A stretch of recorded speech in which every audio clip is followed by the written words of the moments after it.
My name is Posthumus Cornelius Lentulus Galaticus, and some have called me a traitor. They have called me a great many other things besides, particularly in the years before my self-imposed exile to the lands now known as Galatia. Names such as idiot, fool, useless, brute, giant. Lentulus the crackpot has become one of my personal favourites with the benefit of distance.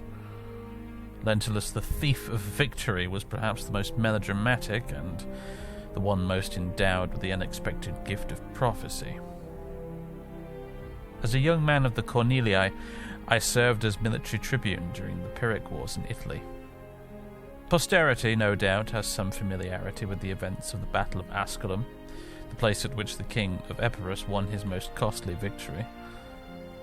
The author of Roman woe during that campaign came chiefly in the form of Pyrrhus's war elephants, an answer for which the armies of Rome had yet to effectively strategize.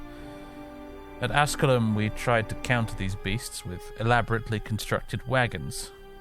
They proved a disaster, for while they gave the elephants themselves pause, they were quickly overrun by the supporting Greek light infantry.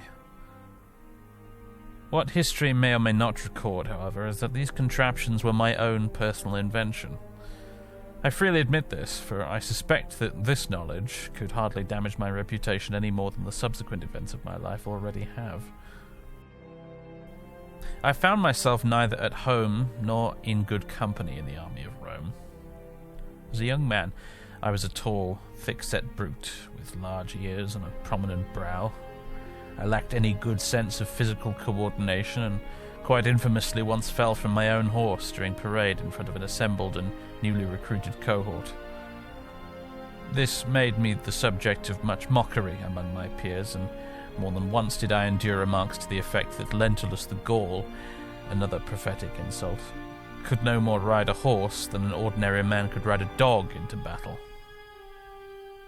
It is surprising that my proposed invention was ever given blessing to begin with. I think perhaps the consul, Decius Mus, under whom I served, recognized some glimmer of intelligence beneath my ugly exterior and was desperate enough for an answer to Pyrrhus's elephants that he was willing to give me a chance. This proved to be a mistake, as it is highly arguable that the failure of what, in retrospect, I confess was a ridiculous idea, cost Rome the battle. Had I more pride, I might be tempted to make my excuses here, but what use is pride anyway? Pride got me into this predicament to begin with. It shall hardly get me out. As punishment for my error, I was to serve out the remaining minimum of my service as far from the battlefield as possible, and upon being discharged I would be expressly forbidden from joining the cursus honorum, and indeed any sort of political office whatsoever. Quite the disgrace for one of the venerable Cornelius clan, whose ancestors account for more consuls of Rome than any other family. At the time I felt this to be quite unfair, but there was little to be done. My father never knew me, having died before I was born, but my mother Kethica, on the other hand, was quite disappointed in me, and would not for some months even deign to speak with me. The hopes of the Cornelii were thus placed solely on the shoulders of my more talented cousin, Scipio, and I, meanwhile, was to content myself with punitive obscurity. Well, this state of affairs I was not long willing to put up with. I decided to take up the stylus in lieu of the sword. I'd always been an avid reader of history, in particular the works of Thucydides, and decided that I might salvage some purpose in life by producing some historical works of my own. Leaving Rome, with a small procession of household slaves carrying what worldly possessions I felt necessary to bring, I sailed east, with my intention being to make my way to Greece, and then further beyond, in the interest of writing a history of Achaemenid Persia, studying as much physical evidence of those times as still remained in that part of the world. Upon my arrival there, any hopes of a warmer reception were dashed, for the Greeks were little kinder than my own countrymen. During those times, of course, all Romans were considered barbarians to the Greeks, and our recent humbling of the great and popular Pyrrhus of Epirus had won us no additional favours in that part of the world. I believe they were also offended in no small part by my interest in Persian history at the expense of their own. In their limited defence, I offer up only the important context which follows.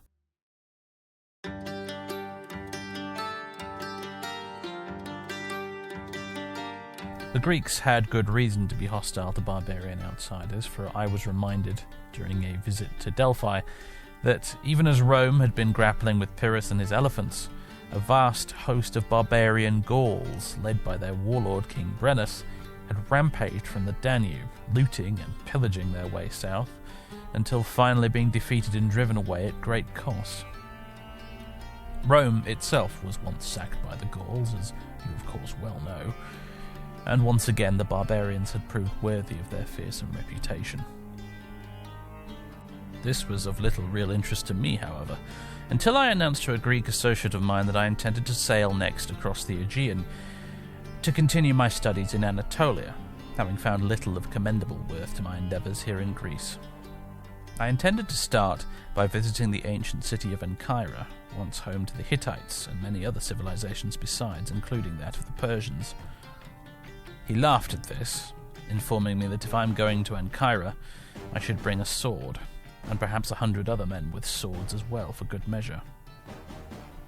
As it transpired, another group of Gauls had split off from Brennus's host and crossed the Bosporus into that country not as invaders, but instead at the invitation of Nicomedes I of Bithynia, who wished to use 20,000 of their warriors as mercenaries in his army.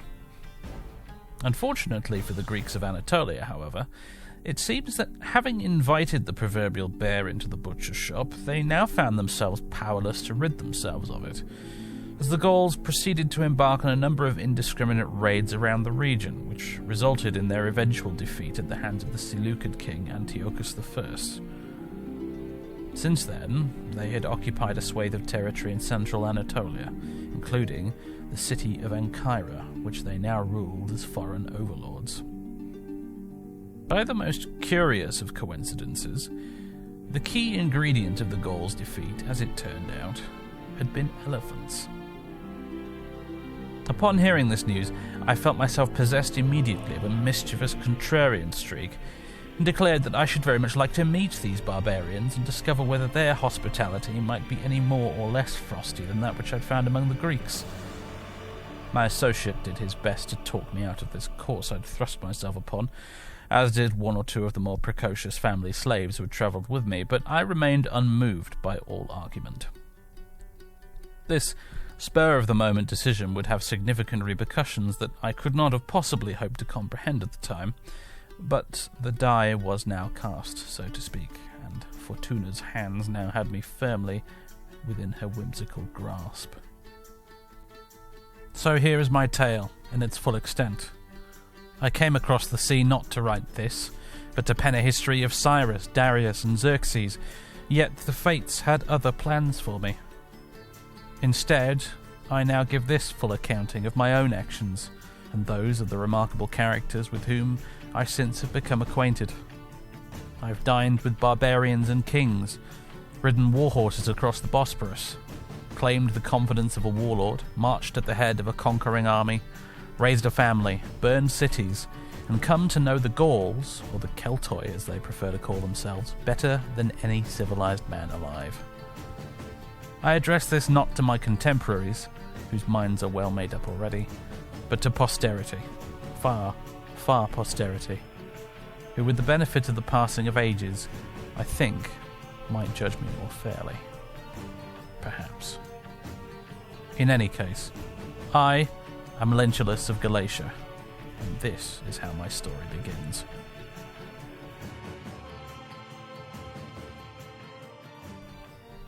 Ladies and gentlemen, boys and girls, welcome to Rome 2 Total War with the Divide et Impera mod, where we're going to be doing a campaign as Galatia.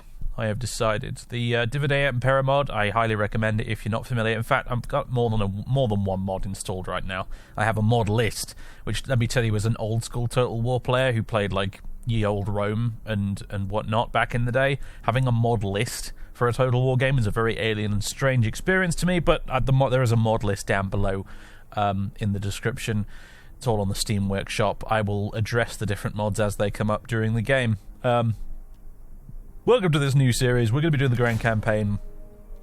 I seriously considered a lot of the others on the list, though. One of the things I really like about this game is that there's such an amazing variety of, especially with the mods, amazing variety of different campaigns on offer, which is not something that Creative Assembly have done since, like, the original medieval Total War, with its era's campaigns. Anyway, we're not going to be playing as Rome. When I put out some feelers for some feedback on a potential future Total War series on the channel, one of the most consistent bits of feedback I got was just don't play as Rome. Everybody plays as Rome. Please play as someone else.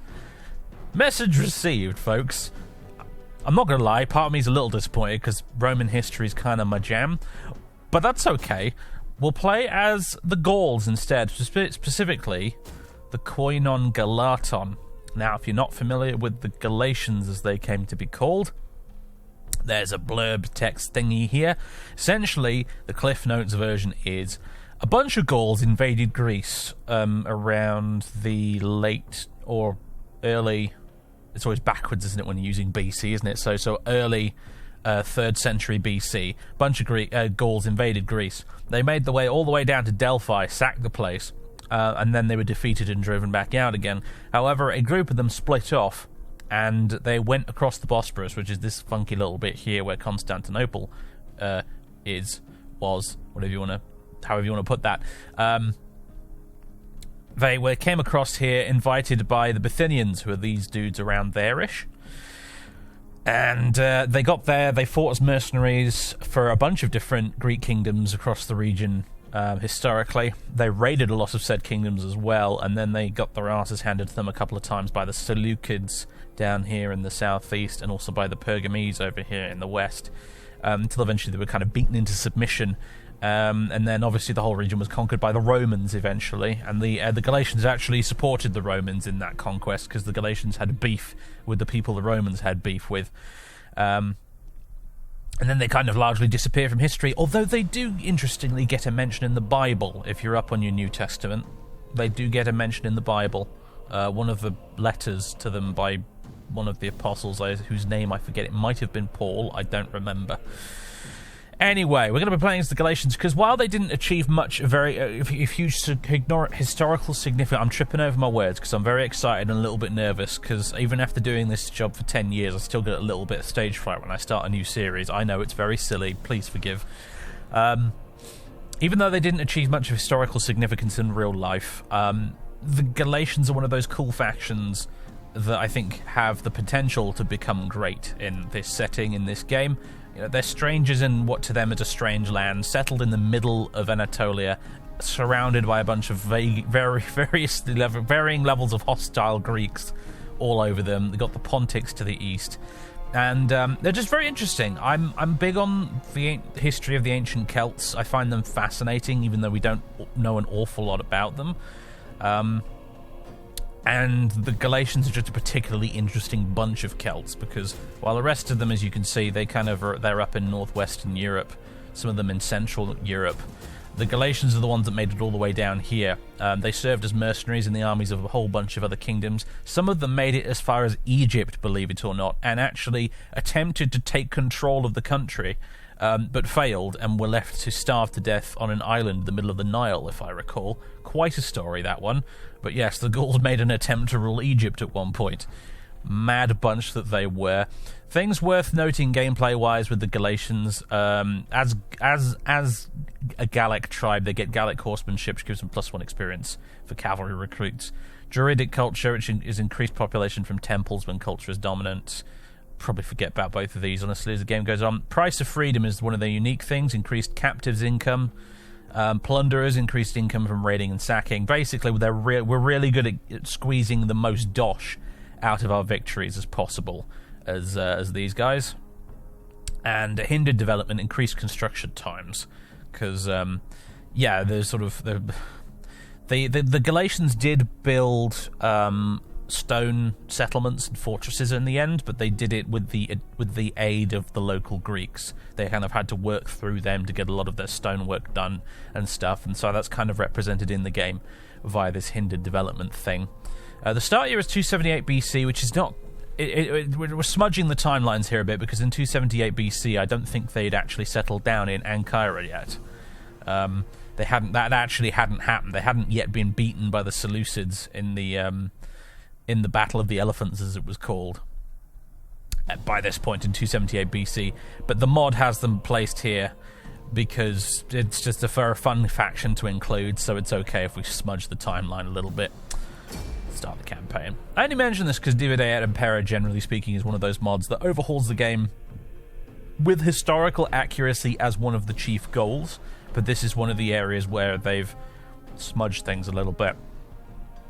I think the Galatians might have come as part of an official DLC originally, which also probably smudged the timeline, but hey. Settling far from your ancestral homelands in the west, your survival can mean only one thing: war. Surrounded by potential enemies, you must choose carefully whom to fight and whom to trust. The Bithynians, hidden behind the walls of their citadel, are best left until you have gathered strength. Pontus could be a valuable trade ally or worthy opponent, as its forest could help build great settlements. Cappadocia's iron will be invaluable in the struggle to come, however you come by it. Northwest, across the Hellespont, you will find other Gallic migrants to confederate or conquer as you see fit. With all the elements in place, Galatia will be unstoppable. Thank you, Mr. Gaulish man.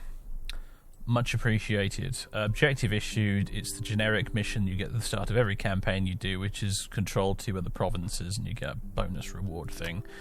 Who cares? Whatever. So, welcome to Galatia, everybody, where we have the capital of Impera, and we have our king, Mr. Magarix, and we're surrounded. If we go to the diplomacy view, we're surrounded by a lot of nations whose colour is sort of a dark pinkish kind of medium rare steak kind of colour, which means that they don't like us that much. The Bithynians are alright with us. Those are the guys that historically invited the Galatians across in the beginning. The rest of our neighbours, on the other hand, not quite so keen on us. We are going to need to fix that. One of the great things about Rome 2 is it has a functioning diplomacy system, which in a total war game is quite a rarity, frankly. It has a pretty decent diplomacy system, and we're going to be engaging in a lot of diplomacy just to survive as the Galatians in this slightly hostile environment in which we find ourselves. Some general warnings before we get started. One is that I tend to play this game very, very slowly. My pace might not be what you're looking for. We're also playing on a normal difficulty because I'm not that good at the game either, actually, really. The campaign AI in particular routinely kicks my ass, and I routinely make big mistakes. I feel that will only add spice to the playthrough. I think it's more fun when when you screw up a few times. Actually, it adds to the drama rather than just ruffle stomping over everybody and winning all the time. So that's the thing. I also try to get into it a bit and roleplay a bit and lean a bit on the limited historical knowledge of the period that I do have. You won't see me building doom stacks of the most efficient units. I'll be building armies that are based on what I know about the historical army composition of the faction we're playing at the time. As an example, one of our better starting units as the Galatians is the Trochmi Gaisates, which are a unit whose name comes from a mention by the historian Polybius of a unit that fought at the Battle of Telamon. They were a group of mercenaries from Gaul, and they fought totally in the nude. Yes, they did. In this game, they have loincloths in order to preserve our modesty, but in reality, they fought completely in the nude. And they're mentioned by Polybius, and they were called the Gaisates, which in the Gaisate, or Gaisatai actually specifically, and in the Gallic language, that literally just meant spearmen. So, not a very inspiring name, but they were a mercenary band who very specifically fought in the nude, unlike the other Gauls who were present at the battle. The implication I understand from this is that these guys are actually not the standard. They're actually a relatively rare occurrence. The entire enemy army was not made up of naked fanatics. So when we do recruit some Trochmi Gaisates here, I will do so, they're not going to be making up the majority of my army, which you might want to do if you wanted to play super efficiently, because they've got a very good attack value and relatively decent defense for such an early unit. We'll only have maybe 1 or 2 units of them in the army, I imagine. Likewise, don't know how much I'm going to make use of slingers or archers, because the Gauls did not practice archery on the battlefield very much at all, and slingers tended to only really take part in siege battles, whether it was on the defence, where they would dig huge pits and fill them with sling bullets, which we've since excavated, archaeologists have excavated and we know exist, and also they would reportedly use them in attacking siege battles, where they would use slingers to basically put suppressing fire on the enemy troops on the enemy battlements. They just pelt them with stones, not with the intention of actually killing anyone with them, but actually to make sure the enemy kept their heads down and weren't firing anything back. They didn't see much use in open field battles, which is what we'll be doing a lot of in this campaign. What they did have a lot of, though, was blokes with javelins. So we'll be relying on blokes with javelins a lot for our field battles. Additionally, I will be making use of the baggage train. One of my favourite features from Divide et Impera, which is the baggage train, is a unit of blokes on donkeys and horses carrying supplies. And the game has, with Divide et Impera, they have a whole supply system for armies now, which is marvellous, which they help with. The baggage train helps with on the campaign map, and also in battles, you can use them to provide your missile units with additional ammunition as the battle goes on, which is an excellent feature. In Total War games, you've always had this weird problem where in a Total War game, every time you have a battle, you essentially just have 2 sides of frontline military units plonked in a field opposite each other with no supporting personnel whatsoever, which is not how it went down in real life. In real life, both armies would have camps and a baggage train behind them, and you would have to assign some troops to guard that baggage train to stop the enemy from getting around and overrunning it, which is what happened at a number of famous battles, like the Battle of Asculum, for example. I think it was Asculum, where the Romans managed to negotiate their way around the Pyrrhic lines and actually dismantle their entire baggage train, which caused Pyrrhus of Epirus a lot of problems.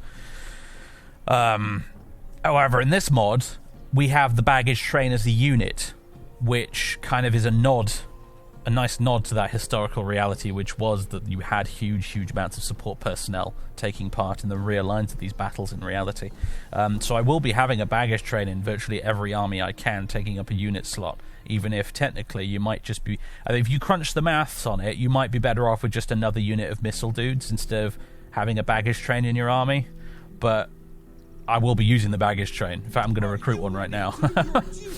So we'll have that, we'll have a unit of Gaisates, and I think I can only recruit 3 guys a turn at the moment. So we'll have some Tectosages Bagaudas as well, Galatian light spearmen.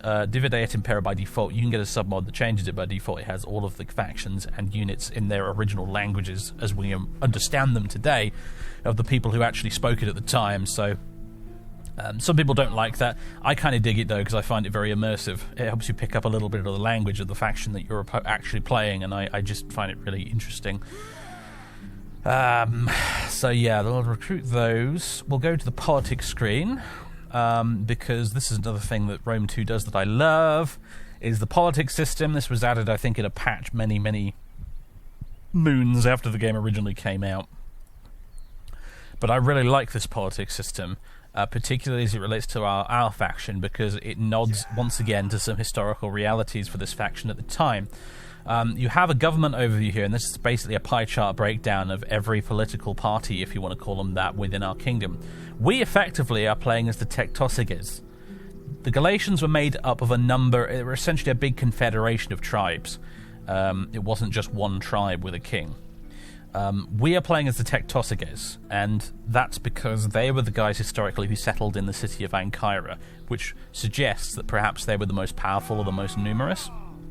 So we're effectively playing as the Tectosages, but we also have the Tolistobogi and the Trochmi, who were the other 2 named big tribes that were part of this little confederation. We also have the Council of Chieftains, which I think is meant to represent all the other smaller tribes that also were part of this whole thing. And they would meet at a place called Drunematon, which was some sort of like sacred oak grove in Galatia, and they would have representatives. They had a very, very complex political system, the Galatians.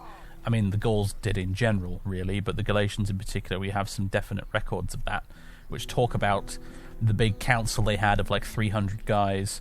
You had the chief, you had the tetrarchs underneath him, we had magistrates and war leaders, and there was a whole system of government in place, which is abstractly represented relatively well using the game's politics system. So these are the other guys we're going to be dealing with. We've gotten relatively lucky. I'm glancing at this now and I'm realizing we've gotten relatively lucky in this playthrough, because every time you start a new campaign in Rome 2, the party traits of the factions within your faction are randomized, and I'm noticing a lot of green ones and not a lot of red ones in this particular randomly generated lot here, which is kind of nice. The Council of Chieftains, so all the little small chiefs banded together under one faction here, they are agriculturalists, so +5 loyalty for having food surplus. There's xenophiles, +2 loyalty for each faction with which you have established diplomatic treaties. That'll be quite a lot in the fullness of time, so that's nice. And subversive, +1 loyalty for each agent action. So we can get nothing but bonuses with these guys. The Council of Chieftains are generally going to be very, very loyal throughout this entire campaign. We're not going to have to keep an eye on them, I suspect.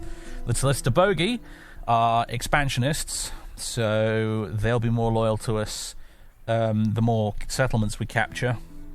They're also xenophiles. They're also patriots, though, so they're going to have -5 loyalty for every enemy army present on our territory, so they're going to take offense to any enemies that are marching around on our rightful land.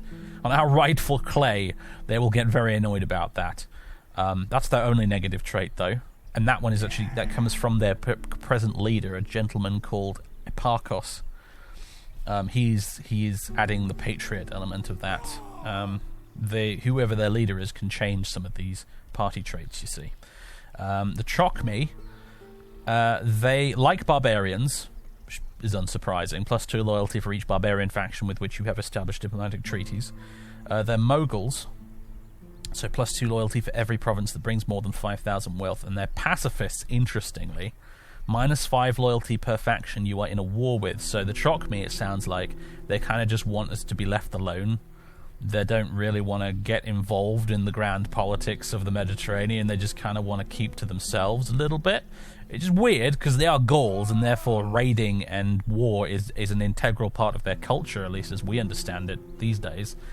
But by Gallic standards, at least, it looks like they are fairly pacifistic, which is interesting.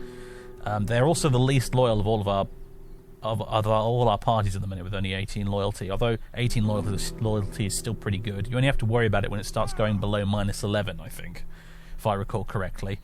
We're protected at the moment, according to this up here, for 20 turns, but as soon as that runs out, there is a realistic chance you could have civil wars and things break out if parties are disloyal enough. It's marvellous, this system, particularly when you're playing as like the Romans and stuff. It's magnificent. I really, really enjoy it. We go to the character screen. We have our family tree. We are effectively playing as King Magarix here. And he's got his wife, Melina. What's she like? The interesting thing about this game is that it actually gives the female character stuff to do, which is rare for a Total War game. And they have effects on the game. You can have them do political things and stuff. She has a cunning husband, apparently. Magarix is cunning, by the sounds of it. She should have been a man. Even a woman can have a natural air of command. That's interesting. So, +2 authority and +1 gravitas per turn. I'll explain what gravitas is about later, but the more of it you have, the better, generally speaking. She's an aristocrat, and she's calm, apparently. -5 chance of having children, weirdly, but +2 authority, -1% empire maintenance, bunch of other buffs, basically.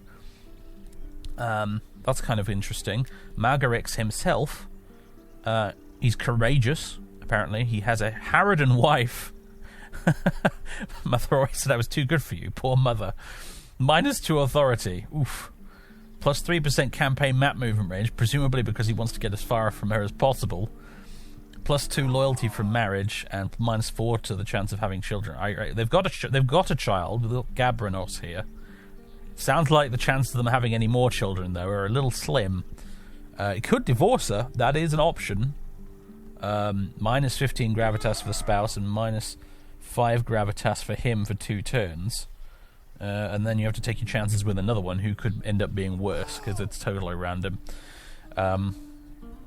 She sounds like a fascinating character, though, so I think we'll probably be sticking with her, honestly.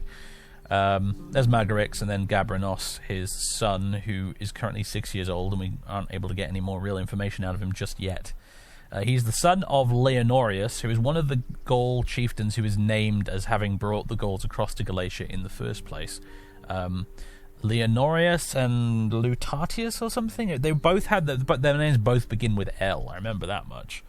There were 2 of them, and they're the ones who led the Gauls across into Asia Minor to work for the Bithynians and then settle down afterwards. Leonorius, it seems, is dead. He died in 286 BC at the age of 49. And his wife died at 281 BC, so we've got Magarix in charge now.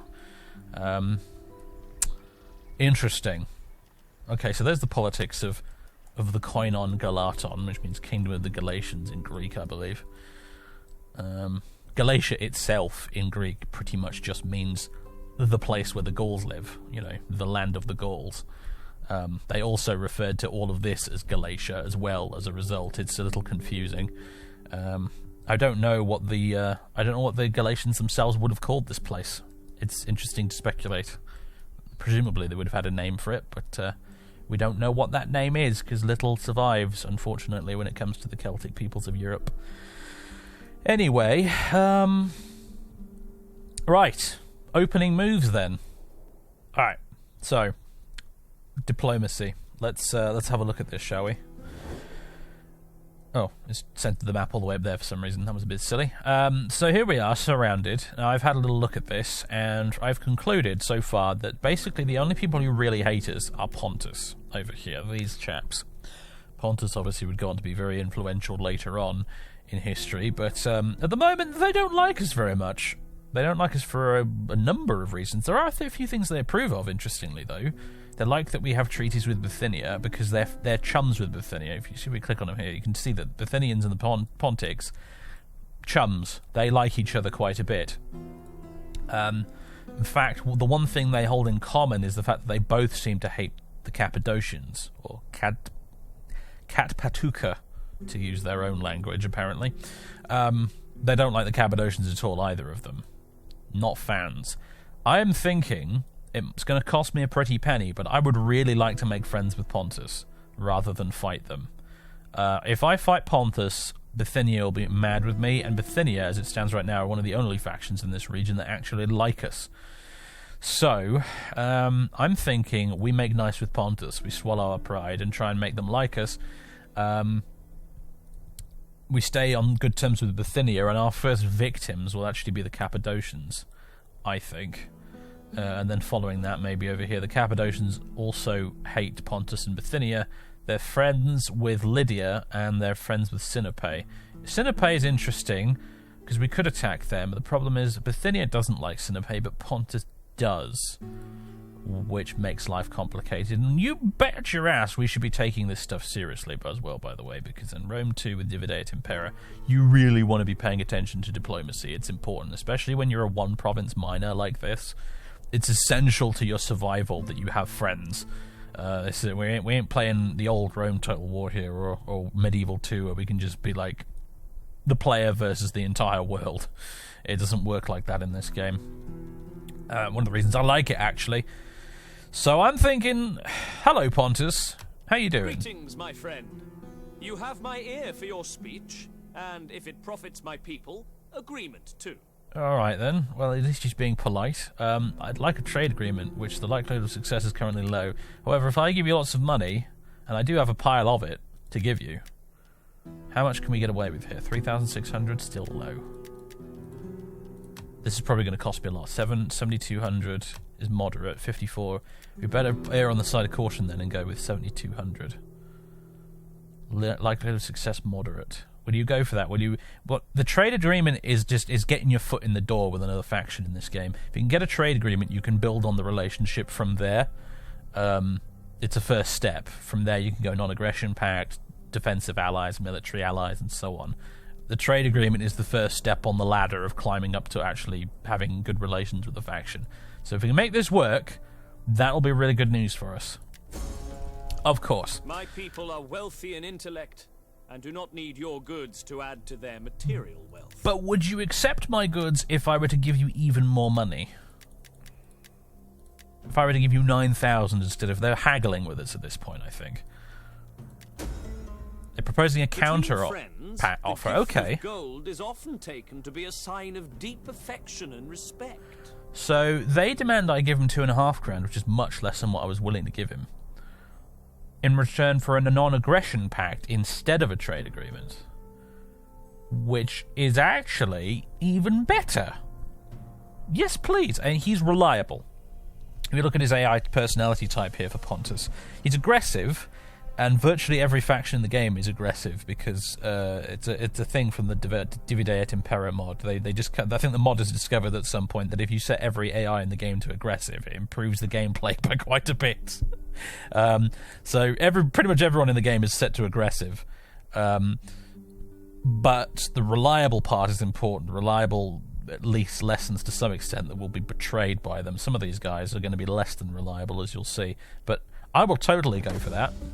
Thank you very much, Pontus. You have a good mind in your skull. I wish you could see most excellent. What the king's name was, like you can in Attila. It's kind of a shame that you can't. I'd like to know who I'm talking to, but never mind. So we got a non-aggression pact with them. That has immediately softened their relations towards us. They're no longer bright red on the map. They're actually neutral now. Let's see if we can't improve that a bit. Will you still accept a trade agreement regardless, my friend? Please. I would love it if you would. Moderate. No. You would not sell much in our marketplaces. Come on, Our man. people are rather sophisticated and clever, you know. Throw me a bone here, my dude. I'd really like this to work. Payments, offer. When I offered 7,000 odd last 9,000 was what kind of made him do a counter proposal. Will you go for that? No. I think trade I'll offer him 10, idea. and if he doesn't take that, then forget it. Simple folk to be scared of the marketplace.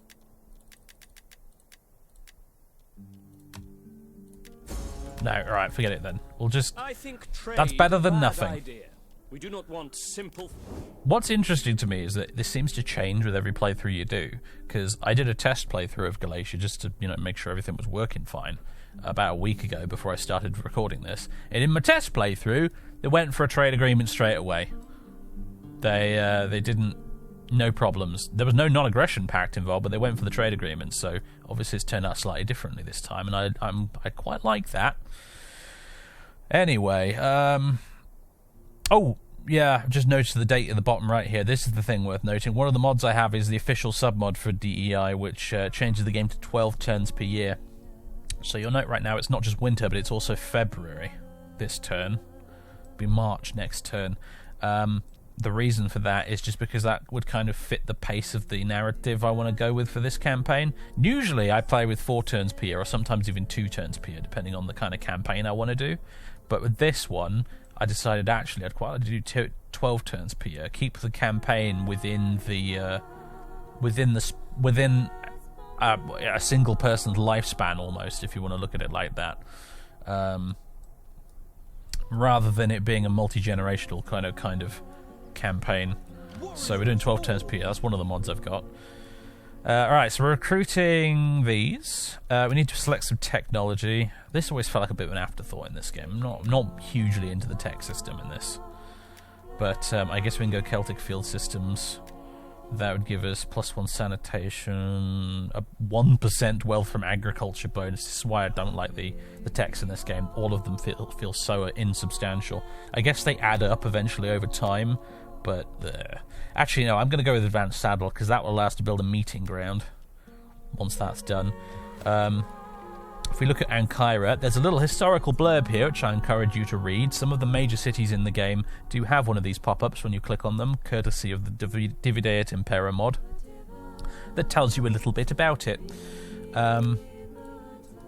Anyway, At the moment, we've got a warrior lodge, which we could upgrade to a horse pens, but I would prefer to upgrade it to a meeting ground, because that would give us a lot more new units to recruit.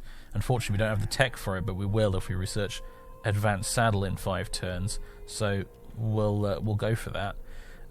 We could also upgrade to a chieftain's hall. That would increase our food consumption, but it would upgrade the settlement. We have a food surplus of 5 at the moment, so I think we can afford that. Because we'll go from -2 food to -5 food, so I'll leave us with 2 left over. So we'll go for that. It's 4 grand dropped on that immediately, but upgrading the city would be a good idea. Do I want to recruit any agents? We've got spies, we've got dignitaries in the form of chieftains, and we've got champions in the form of war maidens. I'd like a spy. A spy would be good. Preto, Iaros, and Abelios, who all seem to be completely identical. We'll go with Preto, I guess. I live to serve the people of Gaul. Can't build watchtowers like in Ye Olde Rome and Medieval 2, so I'm going to really relying on spies a bit to see what's going on beyond my borders. I could recruit some other agents. I might leave it for now, though. What's public order like at the moment? It's -6. Why is that? Cultural differences is the main problem. Yeah, this is something we're going to be running into a lot, I think, as the Galatians, because currently the majority of our culture is not Celtic right now. Understandably, since we pretty much just moved into the place. The Galatians kind of ruled over this land as a sort of military aristocracy, is how it's described in the history books very frequently. Not unlike that of Sparta down in Greece, essentially. You had a bunch of warriors lording over the place, and you had the native Greek Cappadocian sort of population just sort of, serving under them. So therefore, quite understandably, the majority culture in our province is actually Hellenic and Persian as a result. Now, Hellenic is increasing quite a bit, Persian's going down, Celtic is increasing a little bit. But public order is going to be a challenge, I suspect, for the Galatians, on account of these cultural differences.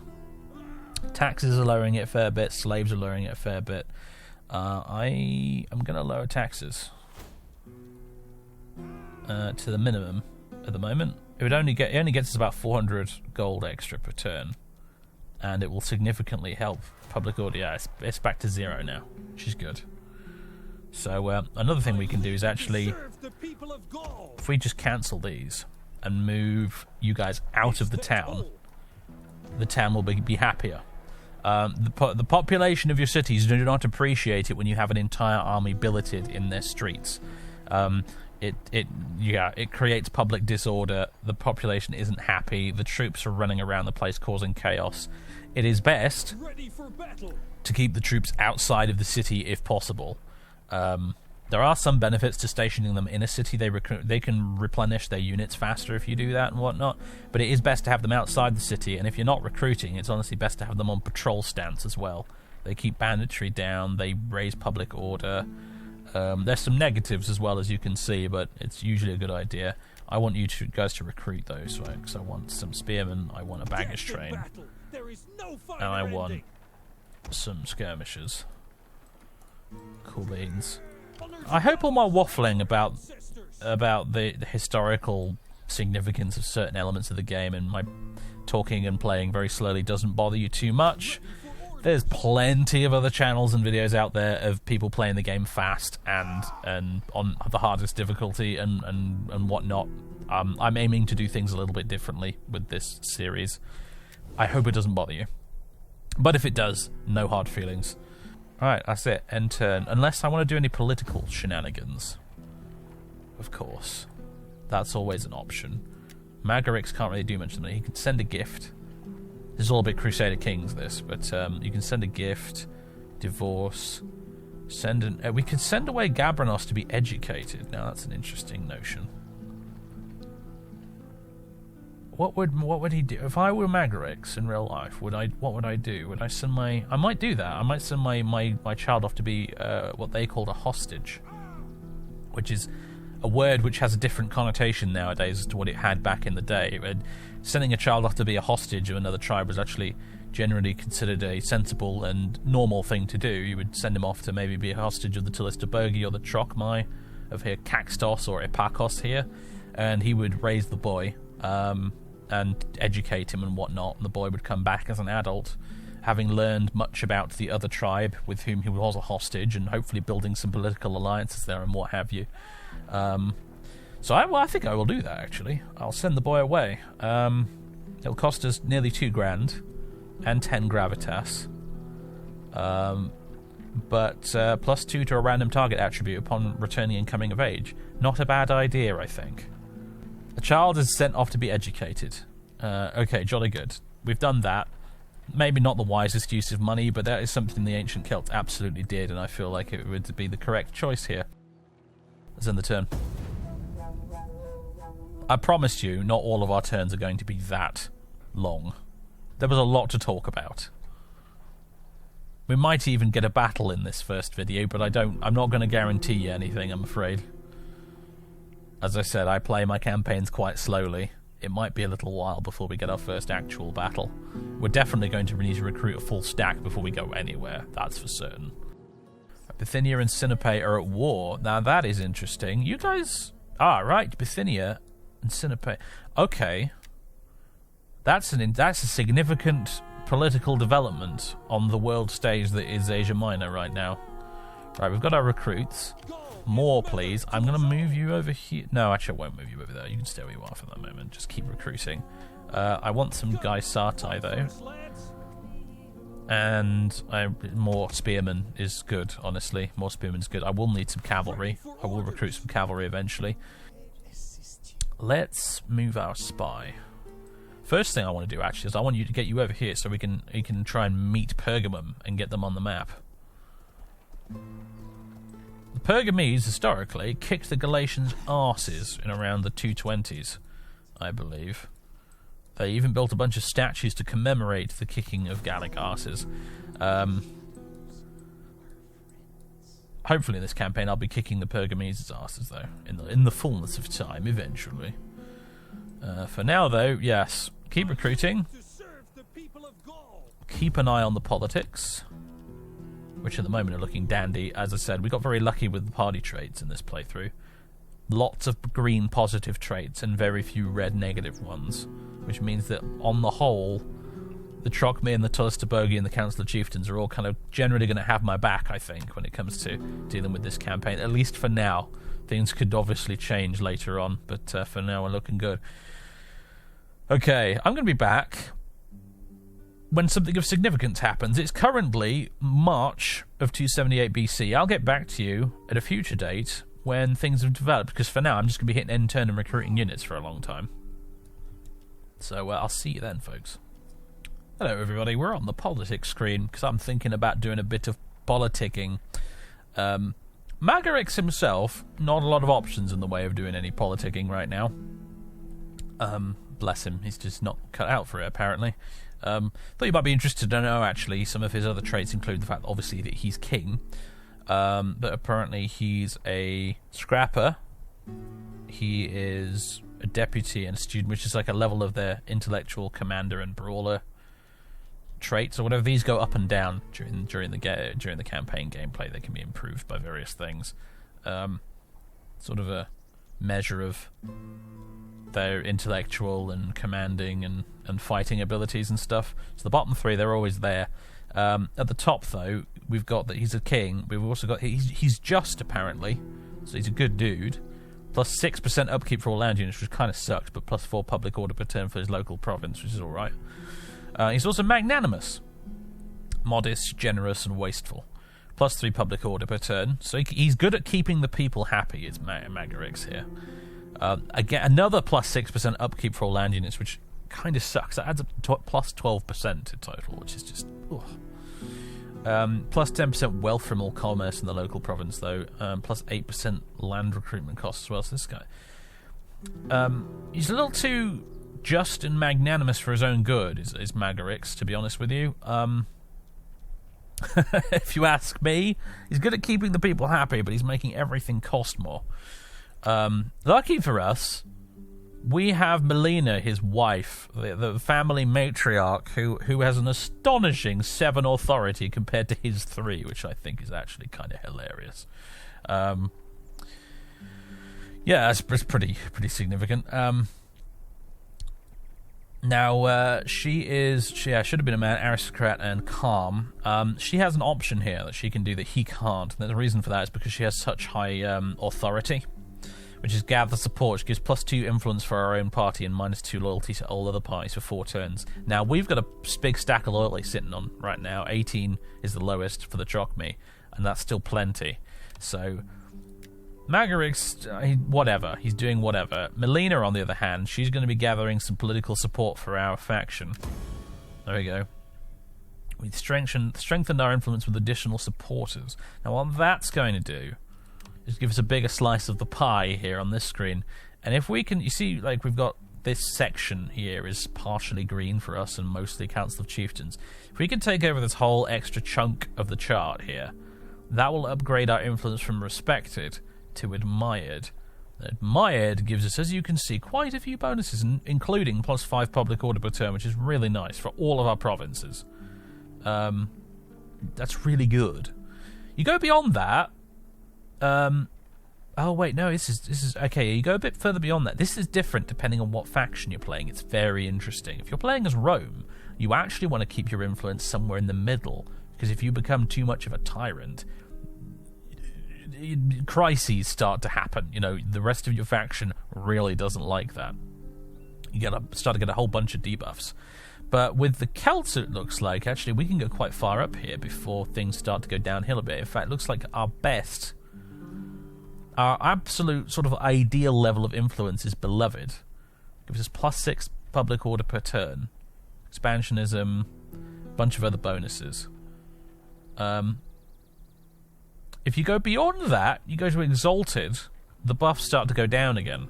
And if you go all the way to Peerless, you start to get some seriously negative bonuses, debuffs. -5 public order per turn, etc. There are some upsides to it, but they're not very many. You know, better tax rate, better diplomacy with other factions. But yeah, slightly better building cost discounts, but yeah, it's not worth it. Really, we want to be beloved. That's where we want to. That's the sweet spot, right? That's where we want to be. So, if we can keep inching our power forwards and keep getting more and more influence over the situation to the point where we can get to where we're beloved, that would be ideal. And the best way to do that, in my experience, is to pretty much just spam gather support a bunch of times if you can. We'll do it again. There we go. So, Melina's gathering support for the Tectosiges behind the scenes to shore up the position of old Magarix, because he's apparently not very capable of doing it himself. We don't want to do it too much, though, because we will piss off the other parties eventually, and that's not a grand idea. In order to get loyalty back from these guys, what we can do is we can give them a mission to do. Send emissary, organize games, send a diplomat. Send a diplomat might not be a bad idea, actually. Is there someone we could get to do that instead of them, though? I wouldn't mind. Could we send Melina to Pontus to get to do some diplomatic shenanigans? That's not a bad idea. She can do a favour. She can send a gift. She can gather support again. I don't want to do it too many times, though. Does she gain any influence for that? No. -2 loyalty for all other parties for 4 turns. If you get another party's character to do it, though, +5 loyalty for the target party for 4 turns. Sending another faction's character off on a mission is a good way of getting a bit of loyalty back from them. You see. Does cost you a chunk of cash to do that, though. Particularly for some of these other ones, like Send Emissary and Organize Games. Useful in a pinch, but expensive. Problem is, if you send them on a diplomatic mission, sometimes it doesn't work out, and it actually harms your diplomatic relations with the faction in question, which can be a bummer. The least loyal right now are the Chocme. So I'm going to send you, Mr. Caxtos. What do you like? What kind of person are you? He's courageous, he's noble, he's clever, and egotistic, selfish, imperious, and greedy. Doesn't sound like a great combination, does it? What about Epakos? He is cheerful, planner, and noble. And you, leader of the Council of Chieftains, all the lesser tribes, you are Sacrapo, obsessive, cultured, noble. I'm gonna, against my better judgment, I'm gonna send Caxtos to try and improve our relations with Pontus a bit more. This may prove to be a terrible mistake. We shall find out. Margarex is putting some trust in you here, Caxtos. Don't let him down, please. He's a pacifist, apparently. So I feel like it's in his interest to forge good relations with Pontus, but I don't know. We'll see. So that's increased their loyalty up to 19. I think we can afford. It costs 973 every time you do it, though, actually, to be fair. But, yeah, screw it. We're in the early game. We can afford to do it right now. Melina's going to curry a bit more support behind the scenes for us, which has increased our share of the pie. Now, the other way you can kind of passively increase your share of the pie is through your characters and their own supply of gravitas, which is this little score here, the little statue symbol. More of that you have, the bigger share of the pie you get here, but obviously you're competing against the gravitas scores of every other Burke on the pie chart. You see he's got 24, Sacrapo's got 49, and so on and so forth. And there's a modifier for that, and that it's called ambition. And I think the way it works, is the effect of your gravitas on the pie chart is multiplied by whatever your ambition score is. So what you want to be doing is you want to be farming gravitas on the characters who have the most ambition to sort of multiply the effect of it.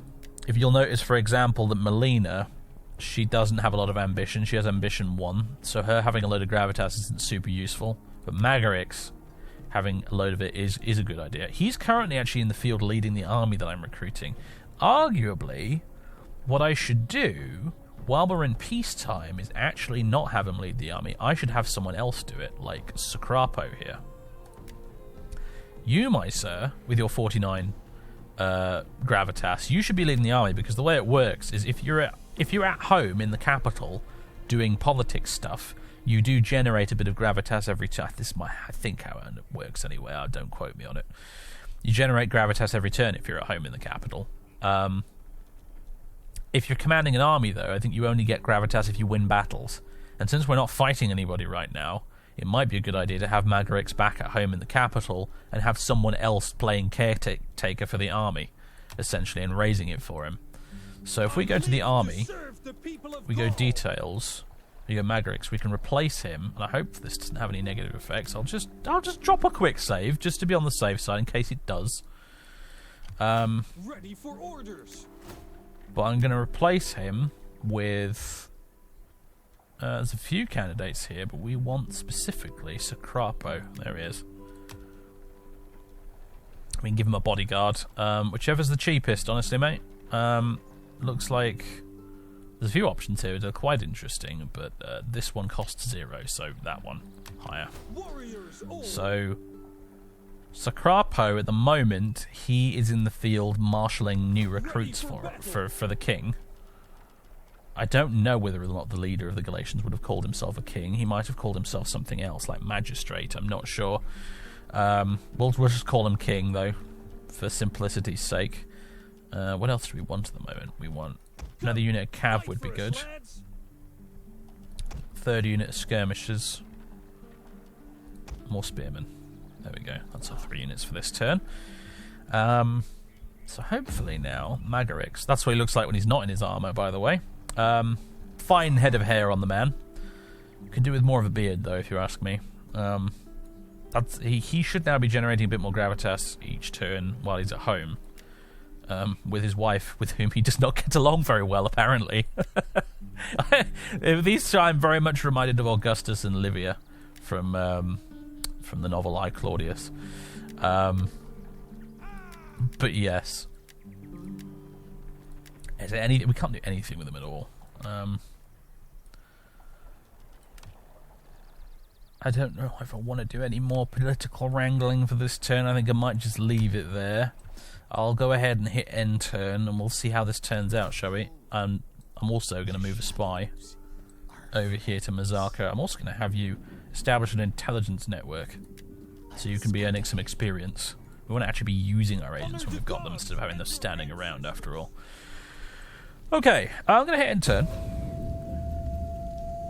I've been cutting this out so far because the end turn times are a little longer than vanilla. With Divide et Impera on account of probably all the extra scripting, I imagine. They've scripted an entire, not only a supply system for armies in this mod, but an entire population system, which we haven't really had to touch on just yet, but I'll show you it at some point. I don't know how they did it, frankly, adding these features to the game. Probably involved some black magic, I imagine.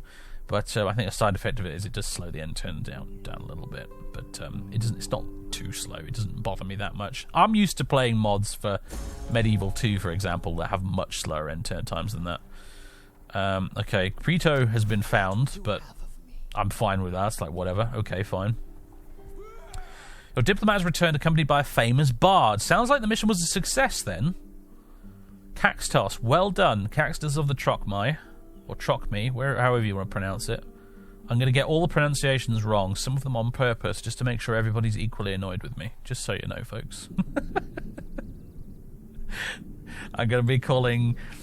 If we ever encounter a Caesar, I'll be interchangeably referring to him as Caesar, Caesar, and Caesar. Just to make sure everybody's annoyed. Let's see. So yeah, he's brought back a famous bard. Increased public order in all your provinces. That's neat. Magarix has returned home from the army. Excellent. He will engage in faction politics until called upon to lead your forces once again. Lovely. So Magarix is now officially in residence in his hall. Lovely. He has a couple of household things here as well, by the way. Master of Horse and Crisis Manager, which is a handy thing to have, plus 2 public order per turn local province. I don't think that will be applying right now, though, potentially, because I don't know if he counts as being in this as his local province right now. Not totally clear on that, if I'm honest with you. We don't control enough of the Galatia et Cappadocia province with a capital P, the region, you know, to actually assign a governor. Sadly, so I can't make him a governor or anything like that. It's quite a big province, though, isn't it? You've got Side, Mazaka, and Iconion. All of this. Where is it's down there? Okay, well, that's controlled by the Ptolemies. My God, yeah, I don't want to be picking a fight with them anytime soon.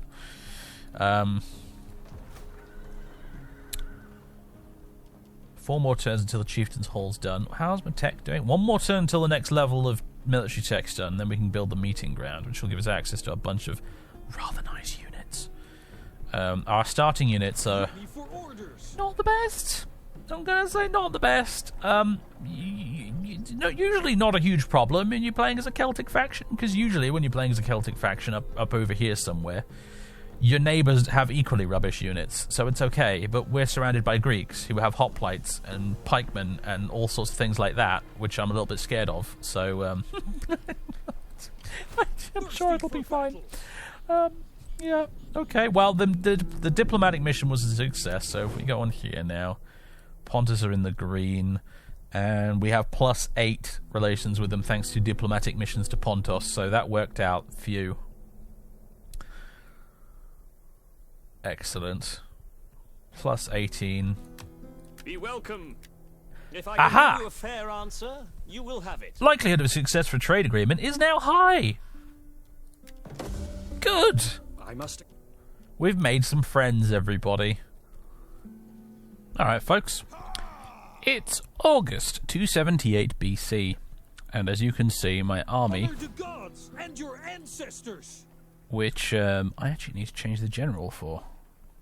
I almost forgot to do that. Sacrapo is still in charge. I need to switch him over to the king, don't I? Let's just do that now, shall we?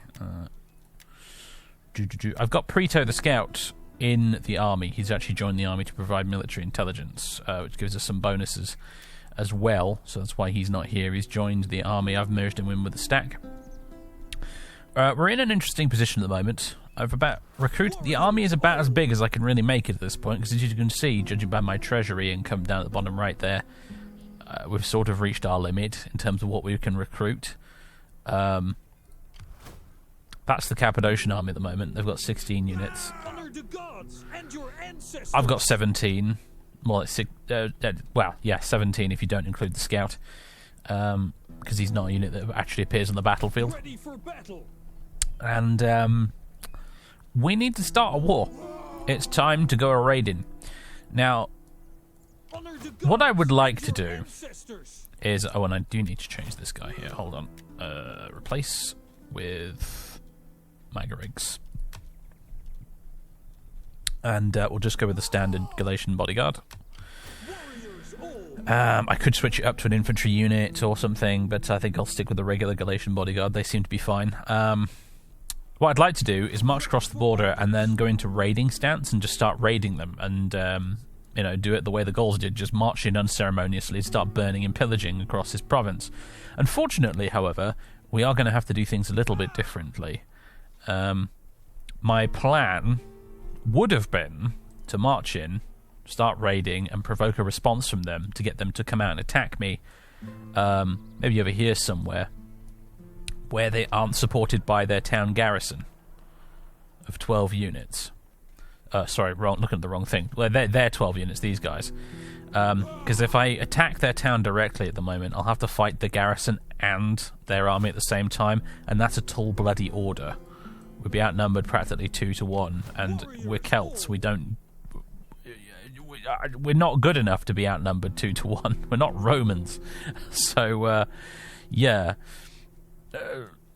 this early stage of things here, where it's just one province faction versus another one province faction, is always a bit dicey, because it always comes down to, quite frequently, baiting the other guy into attacking you first. Which is not really how we really want to do things as the Celts. We want to go in there and we want to start raiding and burning and pillaging. Which is what I could do. I could cross the border next turn, go in there, start raiding and pillaging. But if I do that, due to a quirk of the way the AI seems to work in this game, they will quite happily ignore us. Their diplomacy with us will go down, because we're raiding their territory. But the King of Cappadocia... There he is, the Shah. He will just completely ignore us. He'll just sit there, stick his fingers in his ears and go, la la la la la, I can't hear you, and pretend that nothing's happening even though we're raiding his province.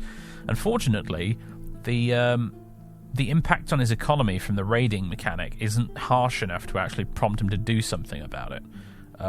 In fact, I'm basing this on previous experience with this game. I can sit there raiding his province and he'll continue to build up an army. Bigger and bigger and bigger. He'll build up 2 stacks eventually and then absolutely muller us. So, it's very un-Celtic of us, but I'm going to formally declare war. I'm going to here, declare war. And that's how we're going to do this. And I'm going to hope that potentially he takes this army. He probably won't, because he probably figures he can't win. But I'm hoping maybe he takes this army and attacks us over here. And we can get a nice field battle against the Cappadocians, and then we can win it, and then we can move on and sack the town. Either way, we need to declare war on him, because raiding in peacetime, weirdly, seems to get absolutely no response from the AI. They just sit there and they ignore you. If we don't get a response in the end turn now, I could hop across and start raiding, and then maybe we'll get a response. Raiding while at war might provoke more of a reaction, I guess. Anyway. Spent way too long explaining that, probably, didn't I? But let's hit end turn, see if they do anything. Alright, so Crapo is back at the capital. The king is in charge of his army once again. Encourage populace. Good, that's nice. The people of Ankara are, for the moment, happy, although public order is at neutral. It's a complete 0 at the moment. Cultural differences are going to continue to cause us problems, unfortunately, I think. And we're continuing to lose money at the moment. Yeah, they've moved out of the town, but they're not doing anything else. They're just standing next to it. Yeah, that's the problem. The tricky part here is we want to fight him, but we don't want to fight the town garrison on top of his own army. And the only way around this is to recruit 2 stacks of units, like two stacks of Galatians, and our economy simply cannot afford to do that.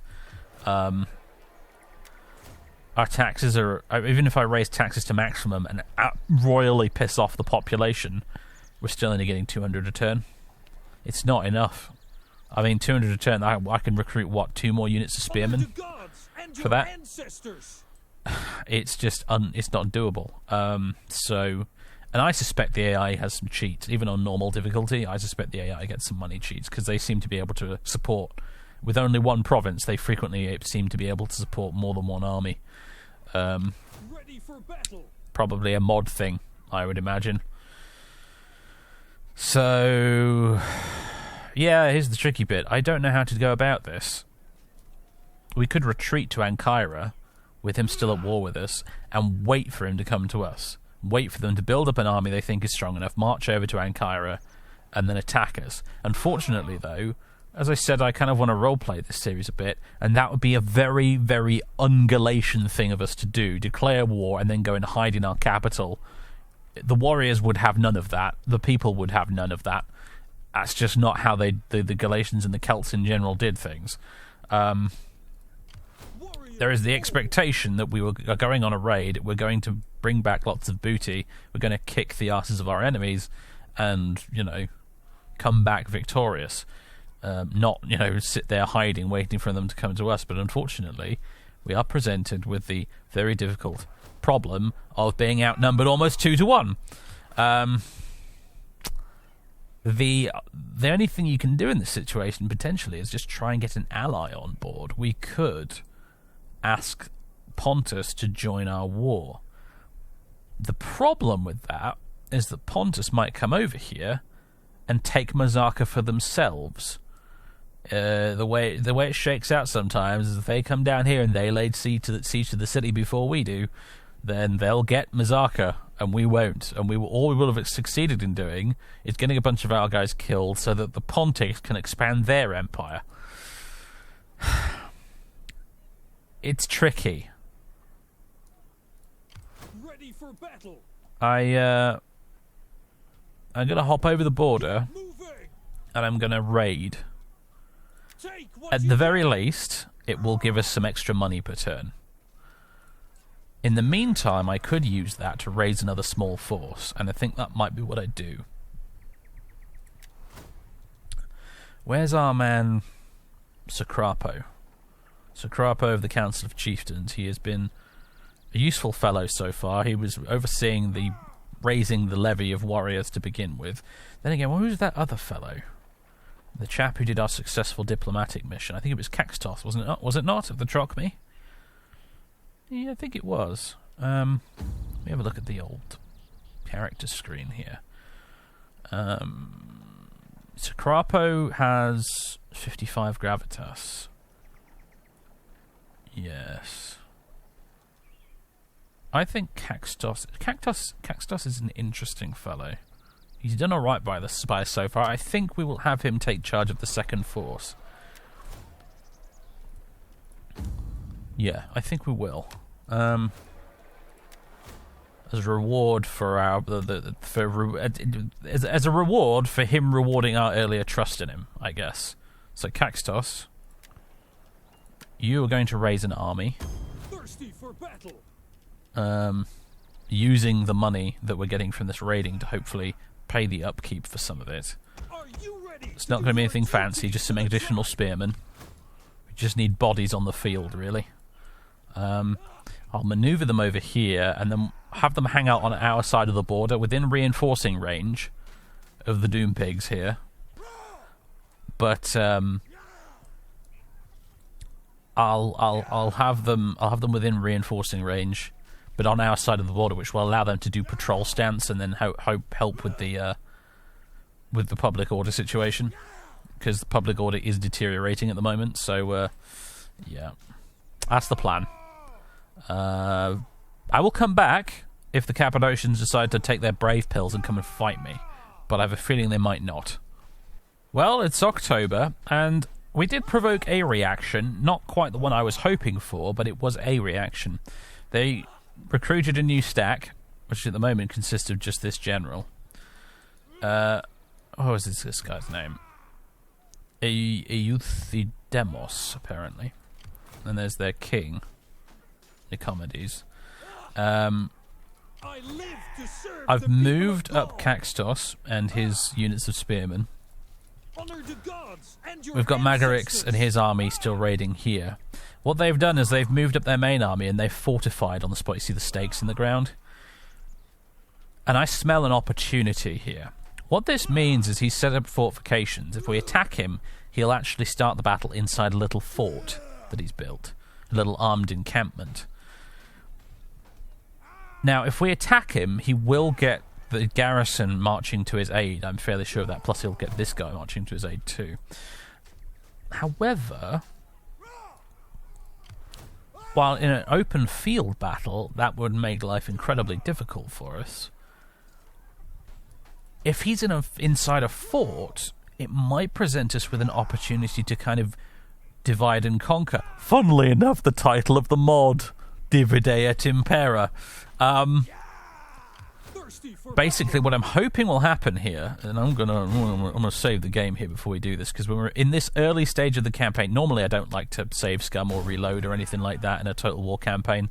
I like the mistakes fall as they may, but when you're in this early one province stage of development, a mistake can cost you the entire campaign very quickly. So I'm dropping some saves here in case I need to come back and redo this. But I'm thinking if we attack him and he spawns in and they start the enemy army starts inside their armed encampment, we might be able to run over and attack their incoming reinforcements outside the walls before they can reach their friends inside the walls. And I'm hoping that they'll stay cowering inside their fort and not sally forth to help their allies. Maybe. I think it's possibly the best chance we're honestly going to get. The alternative is we just sit here and continue raiding for a while, which I suppose is an option. And then just wait for them to attack us. We can use the additional income we're getting from the raiding to recruit more units and sort of get 2.5 stacks going, which might give us a chance, and then wait for them to attack us. Ooh, that's actually potentially a better option.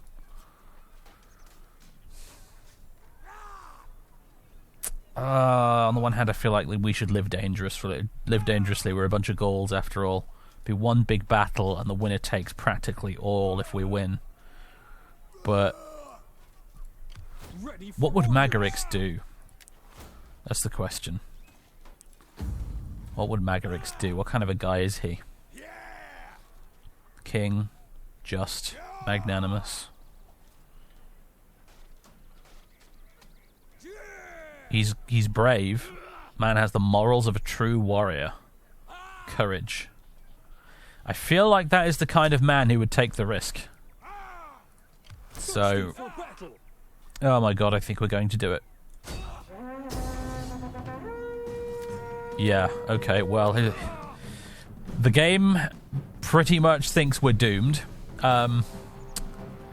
Ordinarily, I think we would be. However,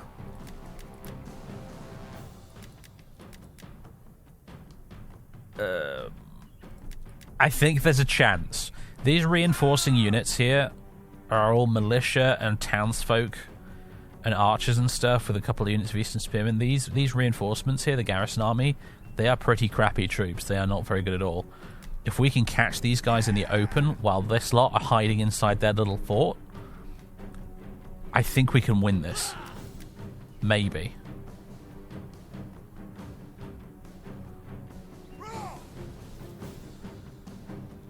Let's give it a go. Alright folks, we are deployed and ready for battle. These are our marvellous naked fanatic spearmen up at the front here, you can see.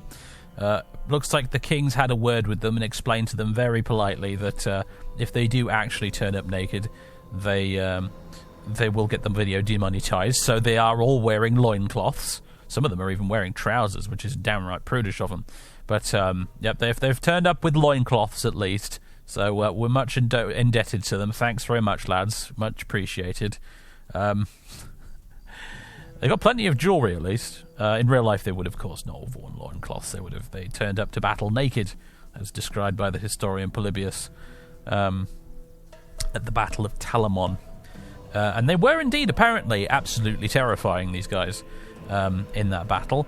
It was offset a little bit by the fact that, however, they were absolutely covered, apparently, in jewellery, just like you can see here with these torques and armbands and things, which is interesting and worthy of note, because the Romans, who initially were very terrified and intimidated by these guys, overcame their intimidation somewhat after they noticed that the Gauls were covered in expensive gold jewellery, and the Romans then realised, the Roman soldiers realised, well, if we kill these guys, we're going to be filthy rich.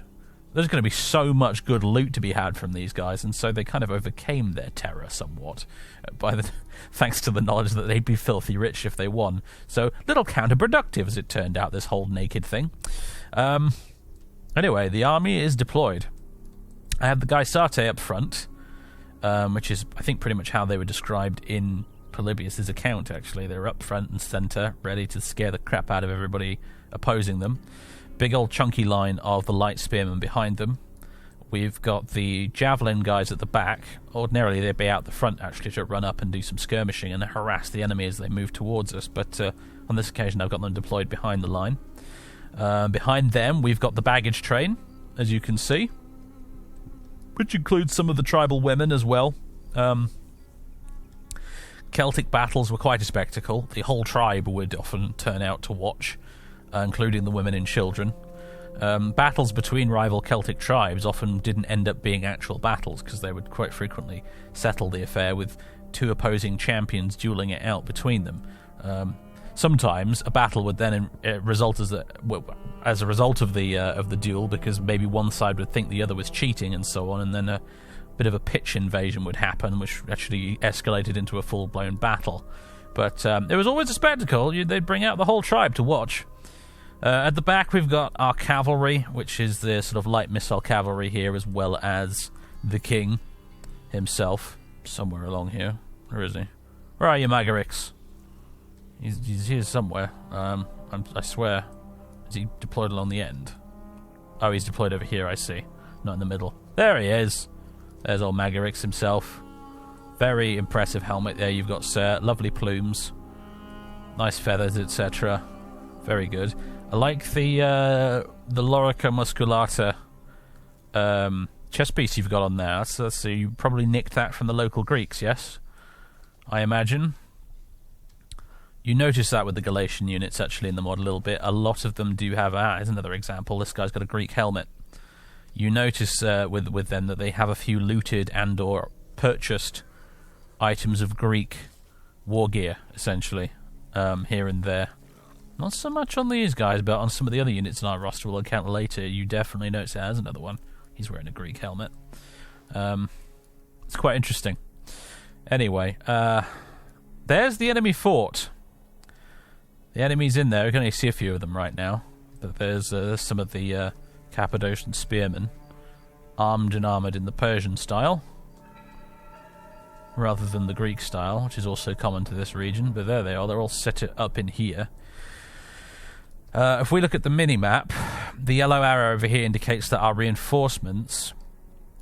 I can never remember the poor bugger's name, but the Trochme guy, the leader of the Trochme, he'll be arriving with his 300 or so spearmen, and... which is more than 300, it's more like 600 spearmen. 600-odd spearmen and his bodyguard cavalry. They'll be arriving from over here. Now, judging by the way things were laid out in the campaign map, I'm hoping that the enemy garrison army will be arriving from over here, somewhere behind us. Around down here, maybe over here, I'm not sure. From the south, at least, they should be, theoretically, judging by the campaign map. So my hope is we can stand between them and the enemy garrison. Time to start the battle and find out. Might be a good idea to dispatch some of the horsemen to scout, because this game does have a pretty neat line of sight system. You can see the fog of war on the map there. Reinforcements have arrived. Okay, good. So here we are. Oh, it's 900 odd spearmen. I forgot these units are huge. It's 300 guys in each of these blocks of troops here. And there he is. There's Caxtos. That was his name. Looking very impressive. He does actually look fantastic, doesn't he? It's like, I don't need no damn shirt. I've just got a breastplate and a tartan quilt thing. He looks quite magnificent, doesn't he? You boys. Let's get you over here, shall we? No need to rush it, just walk. And there they are, ladies and gentlemen. Right. Let's get this shindig turned around. You guys better hard run. Better speed it up a little. You guys get over there to those woods. Our missile cavalry here. I love this cinematic view you can do here, by the way. You follow the unit along. Love doing this while you're chasing down the fleeing enemies at the end of the battle. With a bit of luck, we'll get a bit of that today. Anyway, there's the enemy arriving in the distance there. They're already opening fire, apparently. Oh my god. What happened here? I didn't tell you guys to go this far up, did I? Good heavens. Get out of there. Oh god, don't rout already. The hell happened here? Oh, you've been engaged directly by the enemy general. And you're routing. Excellent. We're off to a good start. Wow, they are not wasting any time, are they? They're running right over here. What about them? You guys sallying forth? They're sallying forth. I don't like that at all. You guys get over here. See if you can distract them. Okay. We need to make this quick. What on earth is going on here, guys? What is this, Medieval 2? What is this pathfinding? Come on. Speed it the hell up. Magarix, you're going to have to get out there in front and do something, my friend. Yeah, the cavalry have... They've reformed, but they're absolutely shaken. Alright, we're sending the king out front to harass the enemy a bit. Let's see what we can do. They've got lots of spearmen, which is a problem, obviously, if you're cavalry, but there's some swordsmen there. And there's the enemy general. With his Pontic cavalry. Pontic-style cavalry, I think. Which are certainly probably no joke. Oh man, they've sent out their cavalry behind us. Oh, okay, this is not shaking out the way I hoped it would. Although if we can just quickly gank their general here, that wouldn't be a bad way to start things off. Come on, guys. Oh, they're running away. Damn him. Damn that man. Right, charge these swordsmen. This might disrupt them a little bit. Love the giant thing you're carrying there, by the way, but he's been knocked straight to the ground. Excellent. Well done. Well done, everybody. You've killed on 50 of them already. Even more, in fact. That was a very good charge. Our general is under attack. Right, now pull out. Right, send in the naked loonies. Send them in. Our formation is an absolute shambles here right now, but it'll... whatever. Right, you guys are... yeah, you're running away.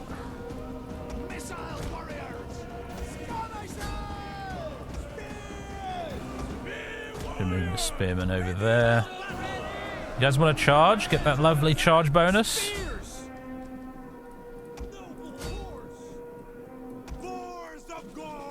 Okay, there's more of them on their way. We need to rout this little army here if we want to have any chance of winning this. This enemy army needs to be running away.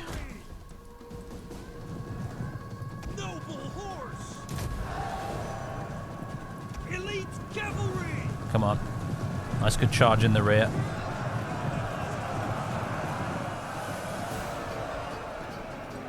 Get them wavering. Oh, yeah. Wavering has begun.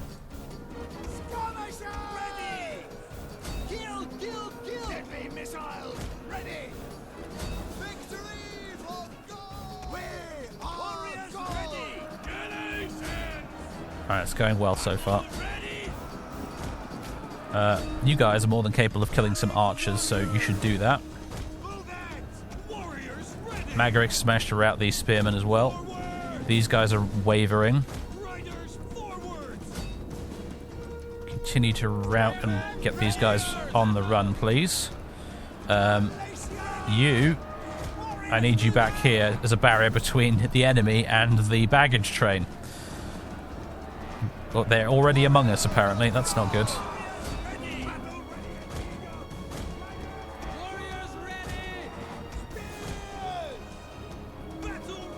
Okay. Rout those archers, please. We're not routing them fast enough right now. One of our units has used all its ammunition.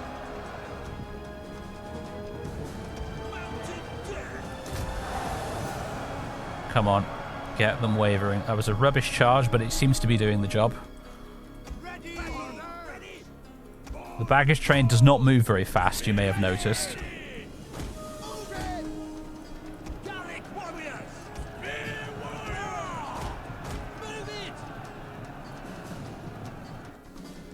That's another enemy general right there. That's Nicomedes himself. Yeah, it is. That's the king. Spearmen, get over there and kill the enemy king, if you can. Is that a unit of Gaisate right there? That's a unit of skirmishers.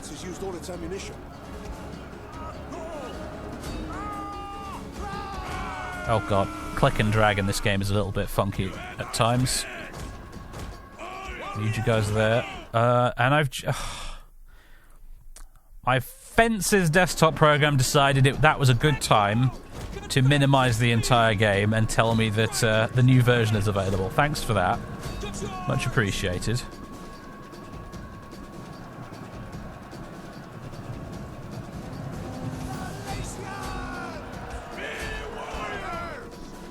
Oh my god, you guys have gotten a little ahead of yourselves there, I'm going to be honest.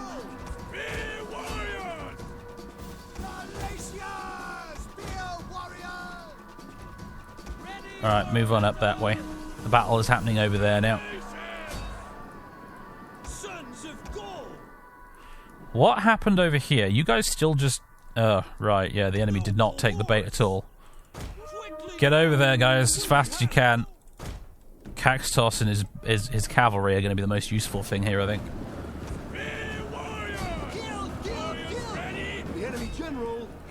Oh, you're kidding. We've killed the king? I believe we may have killed the king. That will help. That will definitely help. Alright, Magarix, make sure the same thing doesn't happen to you. Yes, I believe Nicomedes is dead.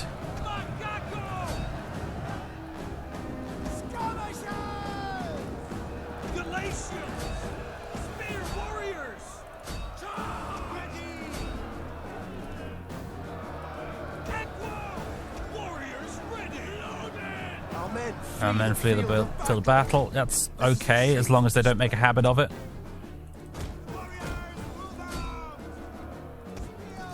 I need to do something about those spearmen there.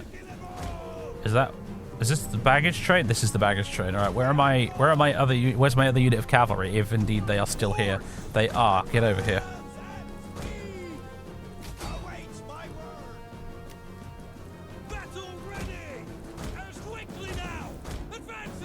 Oh boy, yeah. Spot of bother, aren't they? I wouldn't normally recommend charging spearmen in the face with cavalry, but I need to disrupt you boys a little bit if possible. Yeah, quite a few dying as a result of that charge. Right, those spearmen there seem to be routing. So cavalry can move up here. Caxtos or Caxtos or... yeah, Caxtos. We need you over here. These spearmen, they just keep going. I don't really need you all the way down there, boys, but whatever.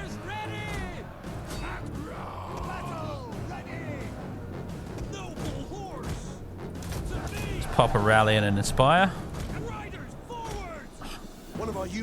Magarix's unit is looking a bit battered at the moment. Move over that way.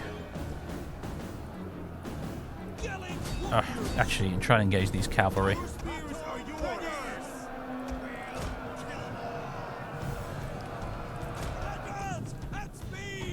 Alright, Caxtos has arrived. Charge them in the flank. What's going on over here? Is our spearmen continuing to make a nuisance of themselves in their back line? I think it is.